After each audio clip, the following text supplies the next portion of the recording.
Hello दोस्तों, आपका हमारे YouTube चैनल में स्वागत है। आज हम सुनाने वाले हैं मुंशी प्रेमचंद जी की कहानी नादान दोस्त। केशव के घर में कार्निस के ऊपर एक चिड़िया ने अंडे दिए थे। केशव और उसकी बहन श्यामा दोनों बड़े ध्यान से चिड़ियों को वहां आते जाते देखा करते।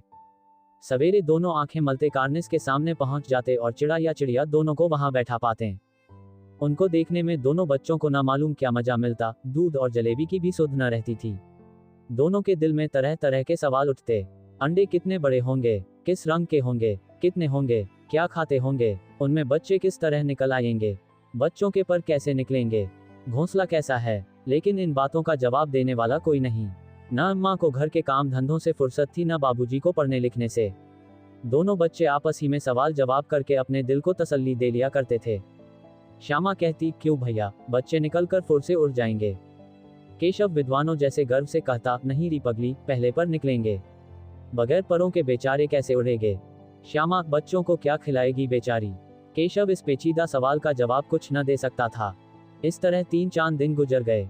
दोनों बच्चों की जिज्ञासा दिन दिन बढ़ती जाती थी। अंडों को देखने के लिए वह ही हो उठते थे। उन्होंने अनुमान लगाया कि अब बच्चे जरूर निकल आए होंगे।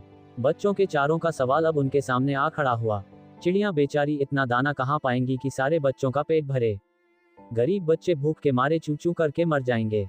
इस मुसीबत का अंदाजा करके दोनों घबरा उठे। दोनों ने फैसला किया कि कार्निस पर थोड़ा सा दाना रख दिया जाए। श्यामा खुश होकर बोली, तब तो चिड़ियों को चारे के लिए कहीं उड़कर न जाना पड़ेगा ना। केशव, नहीं, तब क्यों जाएंगी। श्यामा, क्यों भैया, बच्चों को धूप न लगती होगी। केशव का ध्यान इस तकलीफ की तरफ न गया था। बोला, जरूर तकलीफ हो रही होगी, बेचारे प्यास के मारे तड़फ रहे होंगे, ऊपर छाया भी तो कोई नहीं। आखिर यही फैसला हुआ कि घोंसले के ऊपर कपड़े की छत बना देनी चाहिए। पानी की प्याली और थोड़े से चावल रख देने का प्रस्ताव भी स्वीकृत हो गया। दोनों बच्चे बड़े चाव से काम करने लगे। श्यामा माँ की आंख बचाकर मटके से चावल निकाल लाए। केशव ने पत्थर की प्याली का तेल चुपके से जमीन पर गिरा दिया और खूब साफ करके उसमें पानी भरा। अब चांदनी के लिए कपड़ा कहाँ से लाए, फिर ऊपर बगैर छड़ियों के कपड़ा ठहरेगा कैसे और छड़ियाँ खड़ी होंगी कैसे। केशव बड़ी देर तक इसी उधेड़बुन में रहा। आखिरकार उसने यह मुश्किल भी हल कर दी। श्यामा से बोला, जाकर कूड़ा फेंकने वाली टोकरी उठा लाओ, अम्मान जी को मत दिखाना। श्यामा, वह तो बीच में फटी हुई है, उसमें से धूप न जाएगी। केशव ने झुंझला कर कहा, तू टोकरी तो ला, मैं उसका सुराख बंद करने की कोई हिकमत निकालूंगा। श्यामा दौड़कर टोकरी उठा लाए। केशव ने उसके सुराख में थोड़ा सा कागज ठूंस दिया और तब टोकरी को एक टहनी से टिकाकर बोला, देख ऐसे ही घोंसले पर उसकी आड़ दूंगा, तब कैसे धूप जाएगी। श्यामा ने दिल में सोचा, भैया कितने चालाक हैं। गर्मी के दिन थे, बाबूजी दफ्तर गए हुए थे, अम्मा दोनों बच्चों को कमरे में सुलाकर खुद सो गई थीं। लेकिन बच्चों की आंखों में आज नींद कहाँ।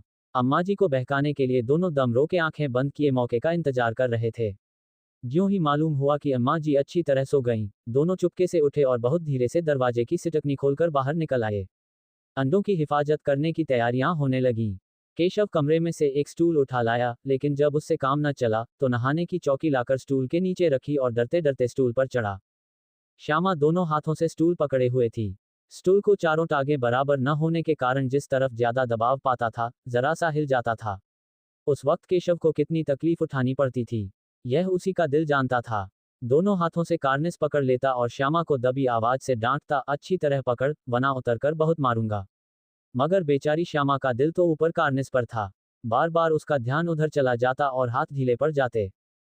केशव ने ज्यों ही कार्निस पर हाथ रखा, दोनों चिड़ियां उड़ गई। केशव ने देखा, कार्निस पर थोड़े से तिनके बिछे हुए हैं और उस पर 3 अंडे पड़े हैं। जैसे घोंसले उसने पेड़ों पर देखे थे, वैसा कोई घोंसला नहीं है। श्यामा ने नीचे से पूछा, कै बच्चे हैं भैया। केशव, 3 अंडे हैं, अभी बच्चे नहीं निकले। श्यामा, जरा हमें दिखा दो भैया, कितने बड़े हैं। केशव, दिखा दूंगा, पहले जरा चिथड़े ले आ, नीचे बिछा दूं। बेचारे अंडे तिनकों पर पड़े हैं। श्यामा दौड़कर अपनी पुरानी धोती फाड़कर एक टुकड़ा लाए। केशव ने झुककर कपड़ा ले लिया, उसके कई तह करके उसने एक गद्दी बनाई और उसे तिनकों पर बिछाकर तीनों अंडे उस पर धीरे से रख दिए। श्यामा ने फिर कहा, हमको भी दिखा दो भैया। केशव, दिखा दूंगा, पहले जरा वह टोकरी दे दो, ऊपर छाया कर दूं। श्यामा ने टोकरी नीचे से थमा दी और बोली, अब तुम उतर आओ, मैं भी तो देखूं। केशव ने टोकरी को एक टहनी से टिकाकर कहा, जा दाना और पानी की प्याली ले आ, मैं उतर आऊं तो दिखा दूंगा। श्यामा प्याली और चावल भी लाची। केशव ने टोकरी के नीचे दोनों चीजें रख दी और आहिस्ता से उतर आया। श्यामा ने गिड़गिड़ा कर कहा, अब हमको भी चढ़ा दो भैया। केशव, तू गिर पड़ेगी। श्यामा, न गिरूंगी भैया, तुम नीचे से पकड़े रहना। केशव, न भैया, कहीं तू गिरा पड़ी तो अम्मा जी मेरी चटनी ही कर डालेंगी। कहेंगी कि तूने ही चढ़ाया था। क्या करेगी देखकर, अब अंडे बड़े आराम से हैं। जब बच्चे निकलेंगे तो उनको पालेंगे। दोनों चिड़ियां बार बार कार्निस पर आती थीं और बगैर बैठे ही उड़ जाती थीं। केशव ने सोचा, हम लोगों के डर के मारे नहीं बैठती।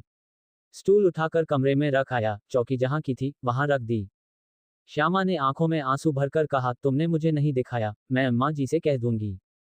केशव, अम्मा जी से कहेगी तो बहुत मारूंगा, कहे देता हूं। श्यामा, तो तुमने मुझे दिखाया क्यों नहीं? केशव, और गिर पड़ती तो 4 सर ना हो जाते। श्यामा, हो जाते।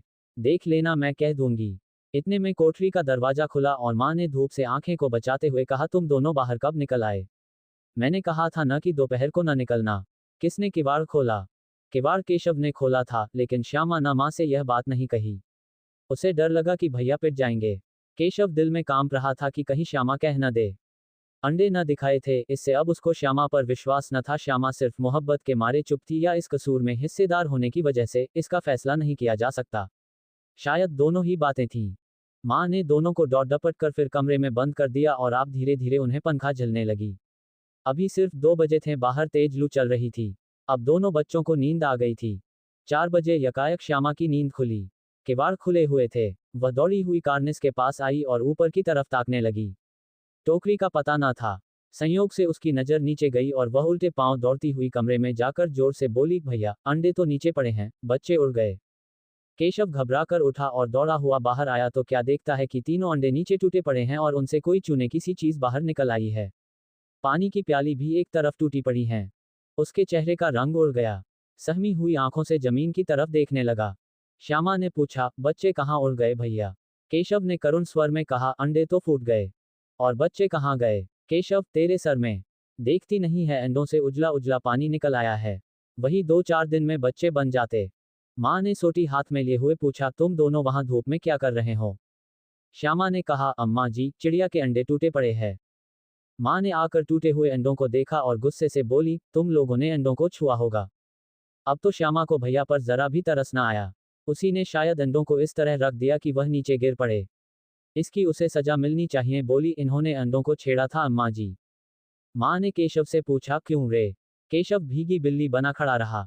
माँ, तू वहां पहुंचा कैसे? श्यामा, चौके पर स्टूल रखकर चढ़े अम्मा जी। केशव, तू स्टूल थामे नहीं खड़ी थी। श्यामा, तुम ही ने तो कहा था।